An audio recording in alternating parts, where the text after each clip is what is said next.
What's going on, everyone? I want to recap one of my trades today, the 30-minute opening range. So what I'm going to do here is mark it out just for visual reference.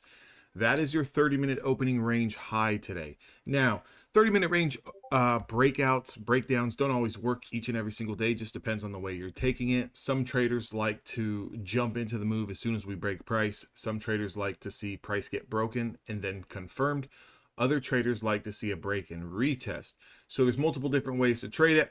I'm kind of in the middle between I have no problem taking it on the first entry, and then I will also double back into it if it does confirm for more continuation. So if we kind of look at what happened off the open, we had this little pop down here. One thing and one reason why I would not have taken that opening drive trying to catch that momentum to the short side, because we were still over a very significant moving average. Now, if you guys have been watching my channel for any amount of time, you guys know that I use a lot of moving averages on my chart to kind of gauge and give me confluence. I don't use each and every single moving average to take entries or put stops, but I use it as confluence, right? So if I'm anticipating, let's say for example off the open, I'm anticipating that the market was going to pull down. Well, what I'm going to want to see is I'm going to want to see it take out the 100 simple moving average. That's this bottom demand zone here on my chart. Because if it breaks that level and then a following candle confirms it, now we have a lot of room down here to my next demand zone. That did not happen. It kind of just shoots down very quickly, pops all the way back up.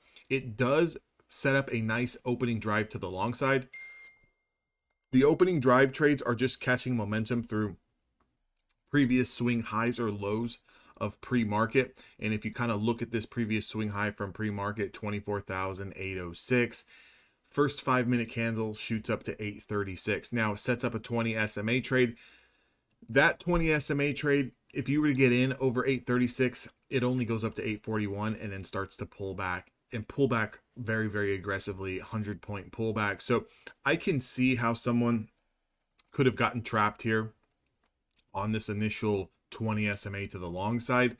What I'm noticing right now, and maybe this is something you guys can use in your trading, but it's kind of hanging out until the top of the hour. So depending on where you're at, 10 a.m. Eastern, hanging out till then, and then kind of really looking for your trades. That's giving the market enough time to digest. We have been opening up with the markets being extremely choppy. So playing today's 30-minute opening range for me was very, very fitting. Allow a lot of this opening volatility to play out and then try to wait for a decent move. Now, there was one reason why this added more confluence for me to take the 30-minute opening range on the first attempt.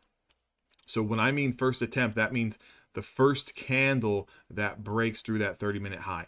The one reason that gave me confluence to not wait for it to close and then take the second candle was because of this active 20 SMA trade. Okay, so we were already pulling back. We already held this 100 SMA 2 times, right? So we held it 2 times, and now we have reclaimed all this area of supply.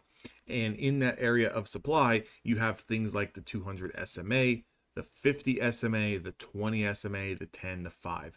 So very, very bullish. So I had no problem taking it on the first entry. Now, if you look at the actual 30-minute high price, 24,841, once we break that, we shoot up to a price of 860. So we are talking about 19 points in one singular candle.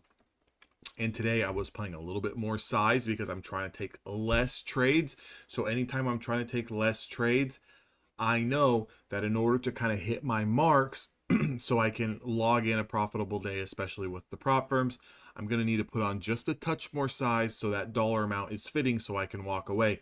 So on this particular contract, I took one mini contract and took it for about 15 points.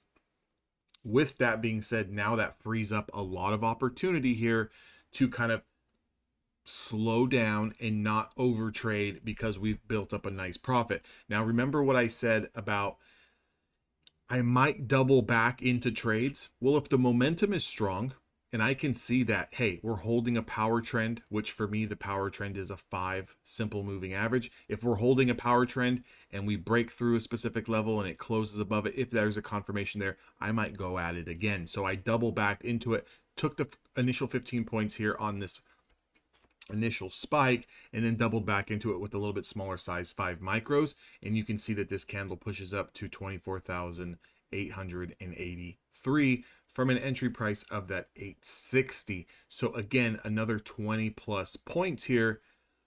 I did not take all 20 points, just took a quick 10 points on it. But when you start to think about taking 15 points, taking 10 points, you're up 25 points in the market. That's a very, very good day. So what I want to bring to light on this video is that you don't have to catch every single move off the open.